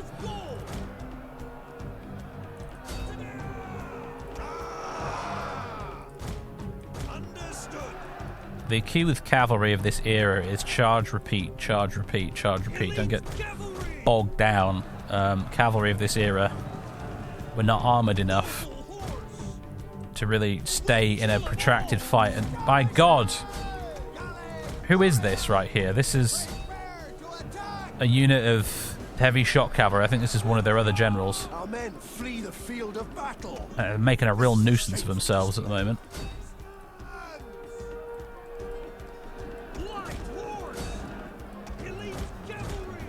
Micromanaging cavalry in a big battle like this, though, can be difficult. Okay, their enemy cavalry is wavering. That's good. Sending in the skirmishers there was not ideal, but it seems to have done the trick. Okay, we got more of our spearmen over here routing. That's not great. Don't need that. Need you boys to reform if possible, please. We've got reinforcements coming. They're not coming fast enough, though, in my opinion. Right, you're bogged down with some spearmen right now. Actually, that's fine. That's fine. Just keep going. I'll send another unit of spearmen to help you out. They're going to be very tired after running all this way, but what are you going to do, right?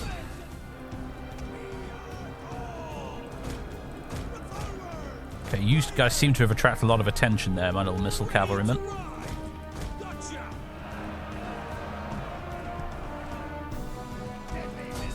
I'm going to send in the skirmishers to flank them in melee there. See if you can get over here and boost the morale of these guys a little bit.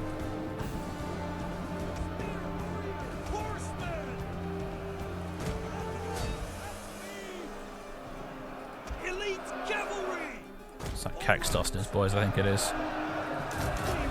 Rally and inspire would be a good idea. Another charge into their flank. Good. Back out this way and repeat. Cavalry really need to carry us in this fight. Our men flee the field of battle. Who's fleeing? Is that our unit of previously suicidally brave spearmen? They are indeed legging it. Right, you guys charge them in the rear. Caxtos withdraw. Magarix up this way. I see a number of the enemy are running. That's good. Our men flee the field of battle. This is a shameful display. I'm going to be level with you, Marcus. It was a lot better when the bloke from Shogun 2 said it. It doesn't have quite the same impact when it's coming from you, mate. Sorry if I haven't zoomed into the midst of the battle very much in this one, folks. It's just it's a little bit of a tight one, this. I haven't got a lot of time for sightseeing. Oh no, I don't need more of you running away. This is exactly the wrong moment to start legging it, boys.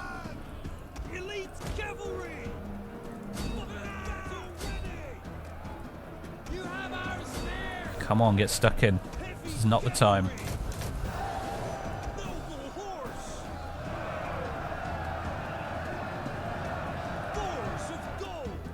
Am I perhaps charging the wrong units here? Should I be charging someone else? Maybe. What's happened to my... Oh, there you are. Should have pulled you out a while ago. In fact, the enemy's running over there. Get you boys up here to help out.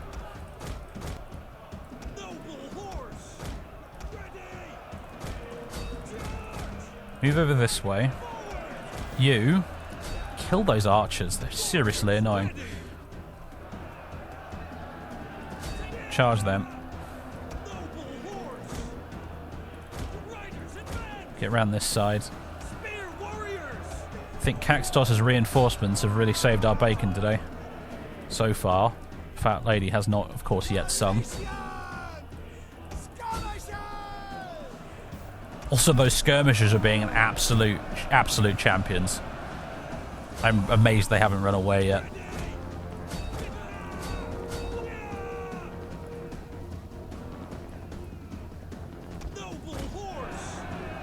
And stop fleeing, guys. We're winning. Gallic morale, man. It is a challenge to contend with. soon as things don't appear to be going our way, the men are just like, nope, I'm leaving, I'm running away, this sucks, I hate it. The battle is turning in our favor. I noticed, Marcus. Thank you for pointing it out, though.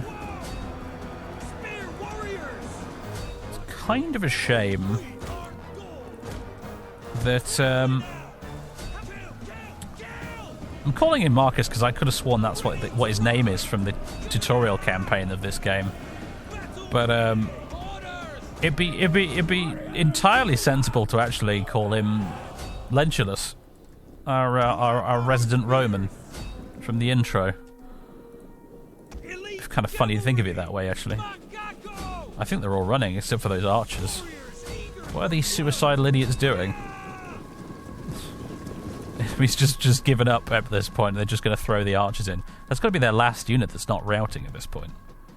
Oh wait, no, I take it back. They have a unit of whatever they are. Artishar e Katpatukan, whatever you want to call them. Let's charge them with some cav, shall we?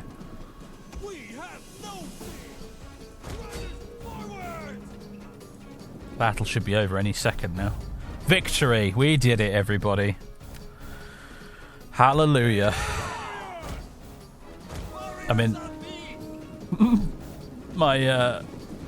of my skirmishers are still running away anyway. They don't seem to have realised that we've actually won the battle. But that's okay. Oh, tell me Magarix is still alive. Oh, he is. I'd recognise that helmet anywhere. There he goes. Nicomedes. But 2 kings came to this battlefield. One of them walked away, it would seem.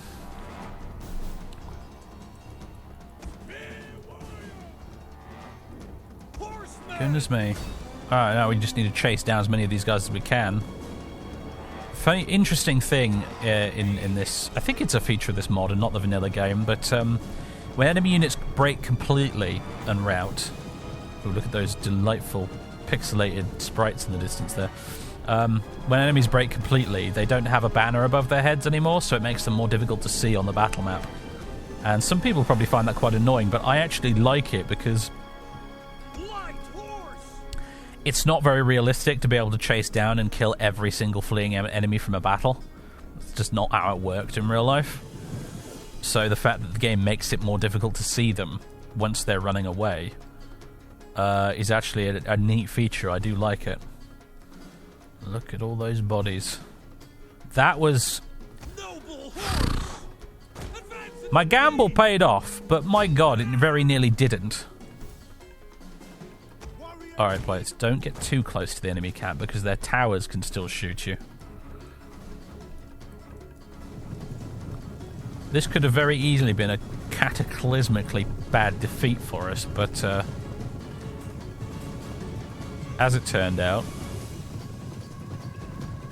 it'll go down as a stunning piece of military genius instead, I imagine. That's how we'll sell it to the guys back home, anyway. That's how we'll put it in the history books. There's the baggage train. Somehow, in the midst of all that chaos, the enemy did not manage to destroy the baggage train. That's good, at least.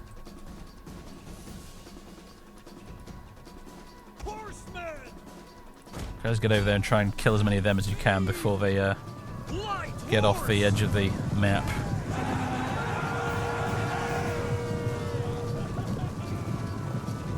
This is the phase of the battle I like. You can relax now. I can stop holding my breath. And I can enjoy the spectacle of watching my cavalry run down all the fleeing enemies. The old Zoom of Doom, as we used to call it back in the day. There they all are, running away, limping away. Ride them down so we don't have to deal with them later, please. I think the way it works in Rome 2 and Attila is if you destroy enough of the unit, they just disintegrate after the battle's over.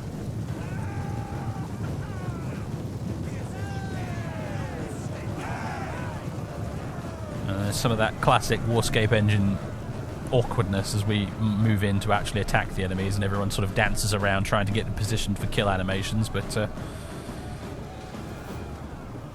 as you can see. However, you know what?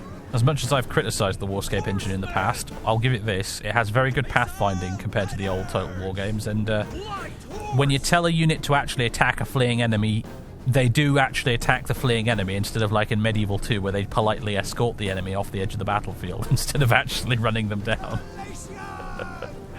So, alright folks, I think we've done it.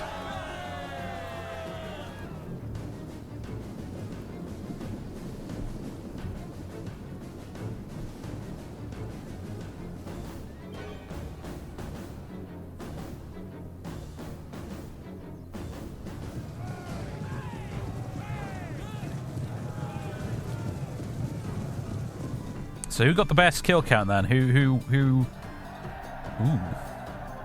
Well, the cavalry's kill count is massively inflated because they got to chase down a lot of routing enemies. However, I have to say, even by those standards, 956 kills for King Megarix? Kind of insane. I think that one of the units of Gaisate there managed to kill about 400 enemies. Proving why they are the bravest men of the tribe, who can just fight naked like it ain't no thing. Had some rank ups there as well by the looks of things. Anyway, there they go. The army of the Immortals have mostly proved not to live up to their name at all. Most of them are dead, except for that unit of spearmen who are just completely intact. There, the garrison's gone. They're gone. It was a close victory. We were outnumbered. The enemy deployed nearly 7,000 men. We had just over 5,000. We lost nearly 2,000. The enemy lost 5.3 thousand. We have 3,429 men remaining. The enemy has about just shy of 1,500. And we got twice the kills. 2,000 of them nearly we captured. We will enslave them! Send them back to Ankara in chains. We'll get extra income from this, I believe, as well, because we are the Galatians. It's one of our things, our unique things. Well, there we go. And they are going to retreat into the hills, it looks like, leaving the city largely undefended.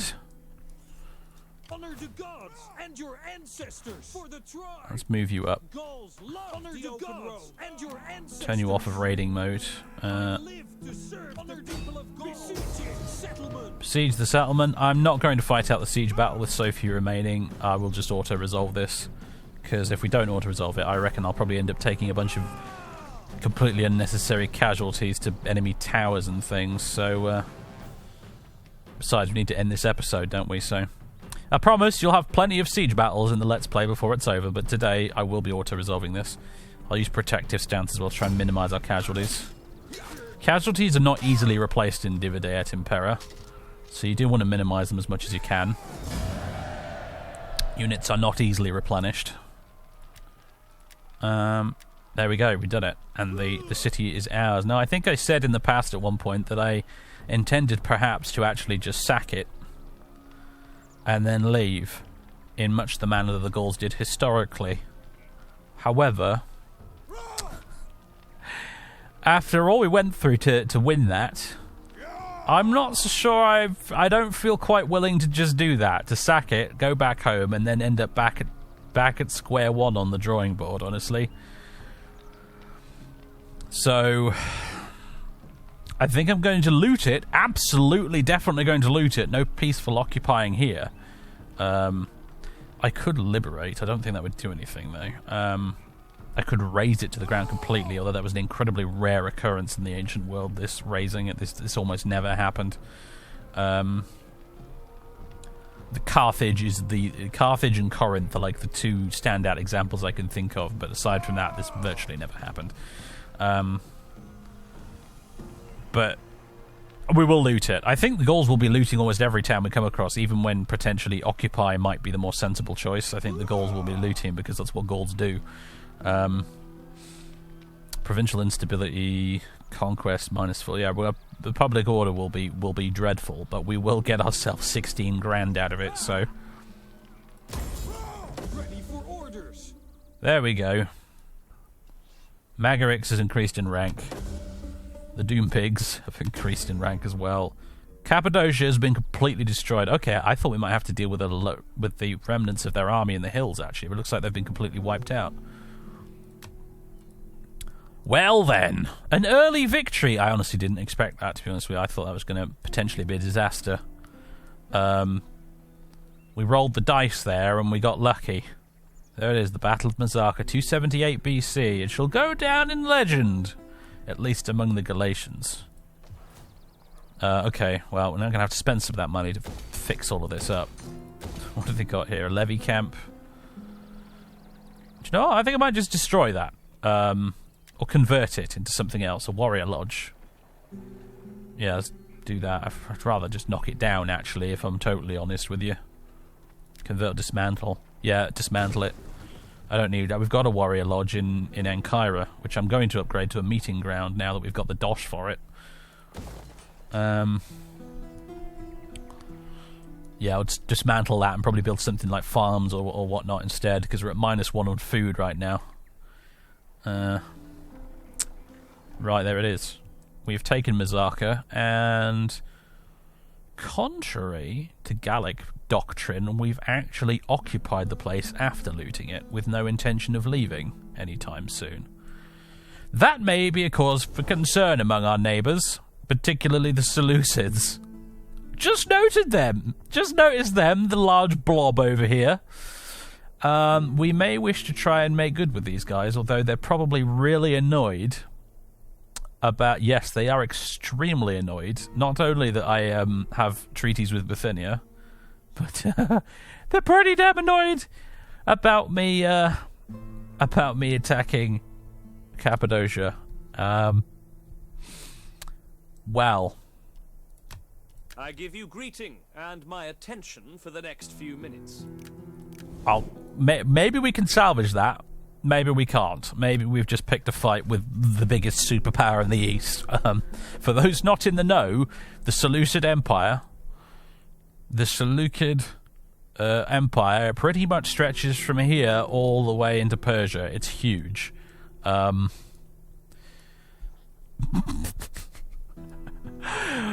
absolutely beating the snot out of Cappadocia, I may have inadvertently made a huge enemy, but we'll find out. Ladies and gentlemen, boys and girls, I think that's going to be it for this episode, and it's probably a very long episode in the end too. Thanks very much for tuning in. I hope you've enjoyed this first episode of our Rome Total War II Galatia campaign. More to come. Leave your comments and suggestions down below, your tips and whatnot. My experience with this game is still relatively limited. Certainly compared to Medieval 2 and Rome Total War and what have you. So any help and advice is appreciated, specifically as well when it comes to the Divide et Impera mod specifically. The intricacies and the nuances of the mod in particular are something that I'm still figuring out, but I think we're off to a relatively good start now. And I hope you join me for the next one, ladies and gentlemen. Thank you very much. Toodaloo.